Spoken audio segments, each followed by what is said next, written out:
आज के हमारे इस वीडियो में हम आपके लिए जया एकादशी की व्रत कथा लेकर आए हैं। कई वर्षों पूर्व स्वर्ग लोक में राजा इंद्र राज्य करते थे।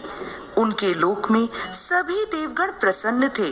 परिजात पुष्पों से लदे नंदन वन में एक दिन देवराज इंद्र सोमरस का पान कर रहे थे। अप्सराएं उन्हें प्रसन्न करते हुए नृत्य प्रस्तुत कर रही थीं और कई गायक सुंदर संगीत प्रस्तुत कर रहे थे। मुख्य संगीतज्ञ चित्रसेन अपनी पत्नी मालिनी और पुत्र माल्यवान के साथ वहां उपस्थित थे। वहां एक पुष्पवती नाम की अप्सरा भी थी जो माल्यवान की तरफ आकर्षित हो गई। उन दोनों को एक दूसरे के प्रति आकर्षित देख देवराज इंद्र क्रोधित हो गए और बोले, हे मूर्ख, तुम दोनों मुझे प्रसन्न करने का आडंबर कर रहे हो, लेकिन तुम दोनों की एक दूसरे के प्रति आसक्ति मुझे स्पष्ट दिख रही है। इस भरी सभा में तुम दोनों ने मेरा अपमान किया है। मैं तुम्हें श्राप देता हूँ। तुम दोनों इसी क्षण पिशाच योनि धारण कर लोगे, पति पत्नी के रूप में मृत्यु लोक में जाओगे और वहां अपने पाप कर्मों का फल भुगतोगे। इंद्रदेव के कठोर वचन सुनकर माल्यवान और पुष्पवती अत्यंत लज्जित हुए और उसी क्षण वो दोनों पृथ्वी लोक पर हिमालय के शिखर पर पिशाच के रूप में आ गए। चारों ओर बर्फ ही बर्फ थी, ना खाने को कुछ था और ना ही पीने को। वो ठंड से कांप रहे थे। उन्होंने एक गुफा में शरण ले ली।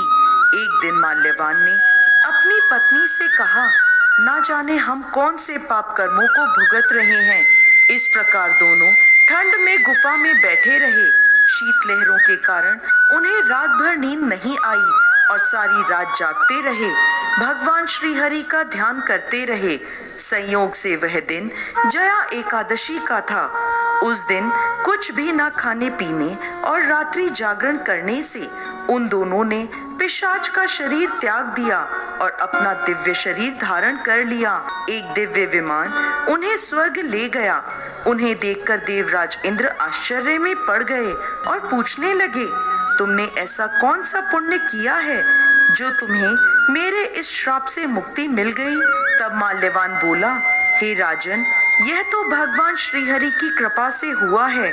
हमने अनजाने में उनकी प्रिय जया एकादशी का पालन किया, जिससे हमें यह दिव्य शरीर प्राप्त हुआ है।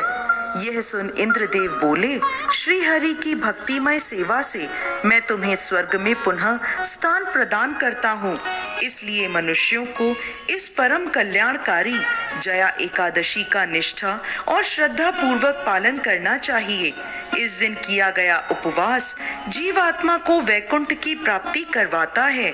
जो भी व्यक्ति इस कथा का श्रवण या पठन करते हैं, उन्हें अग्निष्ठोम यज्ञ का फल प्राप्त होता है। जय श्री हरि विष्णु।